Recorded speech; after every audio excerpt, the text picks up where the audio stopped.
Hey there riders, Motojourno Chris here today, and I'm on the M109R. That's the Suzuki Boulevard model. This is the black edition. Awesome looking machine, really nice power plant in it with comparable performance figures to Harley's FXDR 114. And what I wanted to do is a quick comparison between these two models. Last year, at the end of the year, I got to ride the FXDR 114. I was really impressed by it. And I also got to revisit it very recently at Sydney Motorsport Park at the track. I got to do quite a number of rounds of the shorter circuit and had a great bit of fun on it there as part of the Harley Softail Tour. And I wanted to have a chat about how the two models compare, because I think for a lot of people, that's going to be one of the questions which comes up.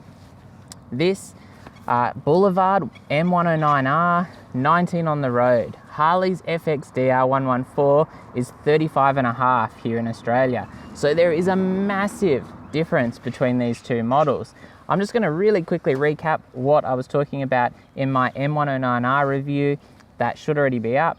Essentially speaking, this has a beautiful power plant in it. However, fueling down low is quite snappy. It also hunts really badly on this model. I'm not sure whether it's something that all of these bikes have, or whether maybe there's something, maybe it's an issue particularly with this bike, but I have to say that was one thing that stood out for me. It's also a little bit large for me. I'm 180 centimeters. I'm 70 kilos. The bike weighs 350 kilos. It's a lot of bike. It's 50 kilos heavier than that Harley, and I do feel like you really notice that weight. With that being said, it's got great high-spec forks on it. It's got 46mm cartridge forks. It's got those 4-piston calipers on 310mm discs on the front, which are a really beefy braking system. The rear brakes, 275mm rotor, 2-piston caliper. Performance on that's a bit mediocre. I'd like that to be beefed up a little bit. As far as styling, this bike looks absolutely sick. I love it in the white paint scheme with that blue racing stripe. It is awesome. It's really cool. It gets so many looks and it sounds amazing. This bike just sounds absolutely beautiful.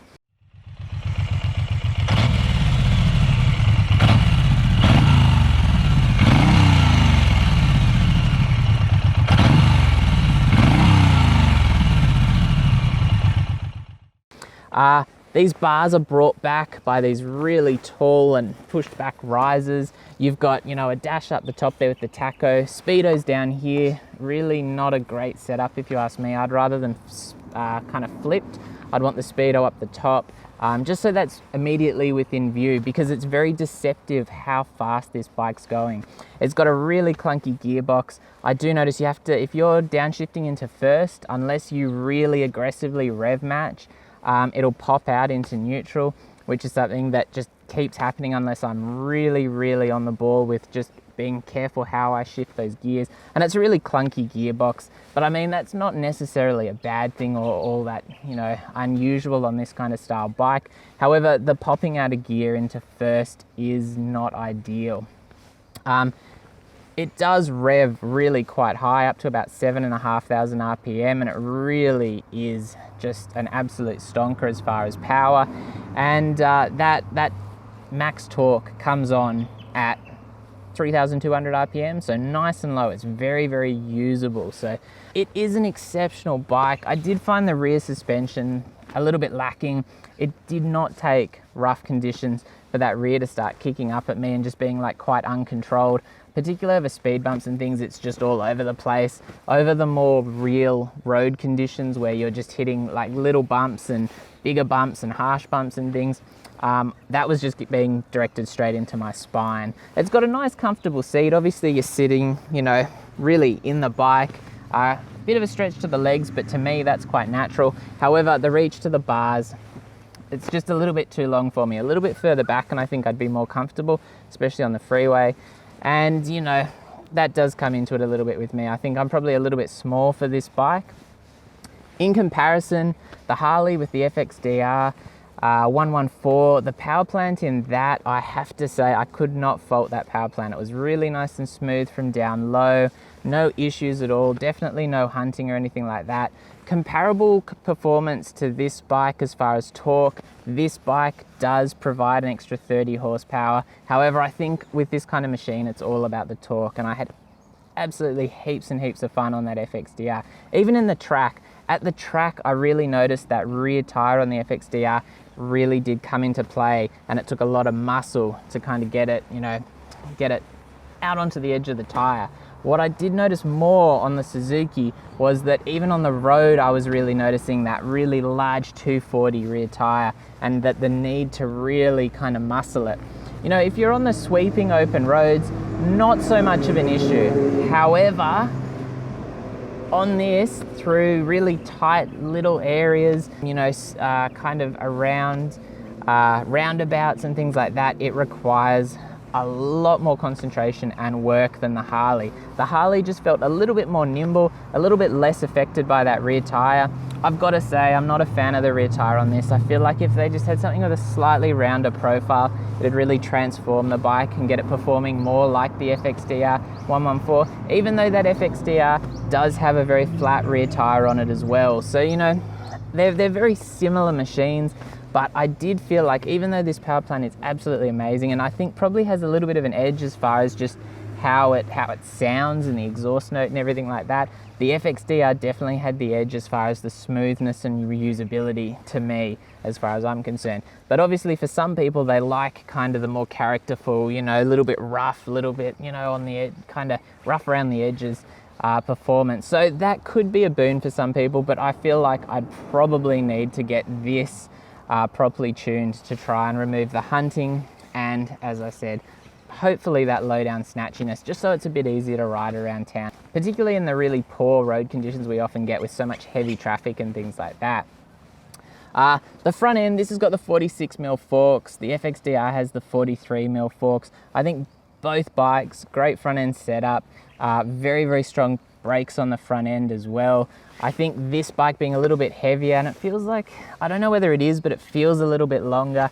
As I said, it's not as nimble as that FXDR if you ask me. So obviously the FXDR did win in that regard for me as well, particularly because I wasn't noticing that rear tire in quite the same intrusive way that I do on this bike.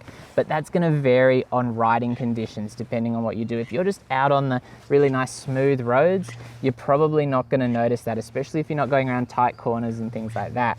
Whereas in those conditions where you are in the tight corners and you're having to use much lower speeds and things like that, I thought the FXDR did win out. Now, I mean, overall, the styling between the two bikes is going to be very subjective. I think some people are going to love the FXDR. It's a little bit more out there in the styling. I think this is a little bit more traditional. It's still out there, but this thing looks absolutely hot. It really is beautiful. And I mean, I also like the FXDR. I'd probably give the M109R the edge in the styling department. However, that is subjective. That's just going to come down person to person. Obviously, the FXDR has a little bit more technology in it. It's got self-cancelling indicators. This doesn't. This is very basic, but there's not really anything wrong with that if you ask me. Obviously, competition like the Dival is just dripping in technology and electronics and things like that. I don't think it's necessary, but it'd be good to get ABS on this bike just because it's a very heavy bike. Obviously, it's very stable on the brakes if you were to lock anything up, but at the same time, you're pulling up a lot of bike even with those powerful brakes, and ABS is a nice feature. But that's going to come down to the rider again.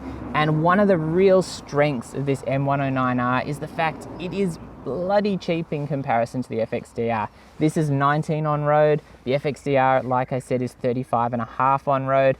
And while I'm gonna say, in my opinion, the FXDR is the better bike. When I'm not considering the price, when I just look at the two machines, I would go with the FXDR. I think there's a number of areas where it's just, it just has kind of that little bit more that I like about it. Like I said, probably I'd sum it up as the engine's a little bit smoother and a little bit more refined, which I like. That's something I really look for, but not everyone does. I thought the rear suspension was a little bit more sorted, but of course on this style of bike, that's always a limitation because they're just so heavy. It's lighter. Styling, like I said, I think this takes the cake with the styling, and I think also, I've got to say, at the end of the day, the exhaust note on the M109 definitely does win in stock form, and I don't think this would be a bike that I'd add an aftermarket exhaust on. It just sounds so awesome as it is.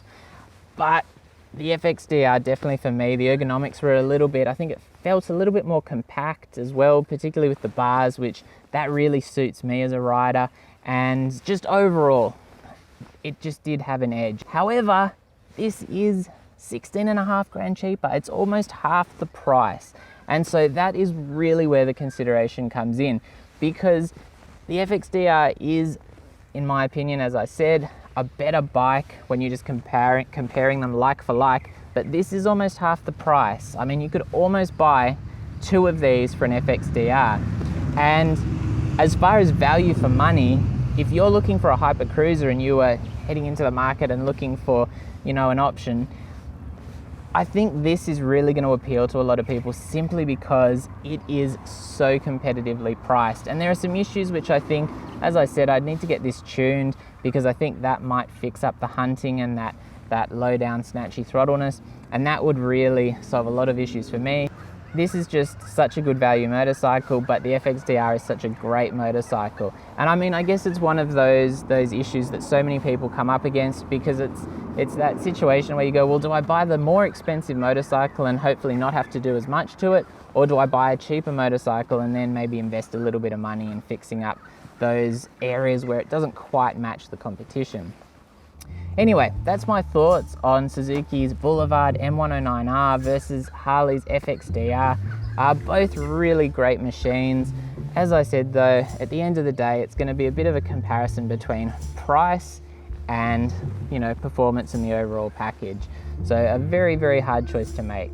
So I hope you've enjoyed the video. This is Motojourno Chris. Don't forget to sub, hit that notification bell, leave a like if you've enjoyed it. If not, dislike, I guess, and let me know what you think. Which of the 2 models would you pick, or have you already picked? And stay safe out on the roads. I'll be back soon. Thank you.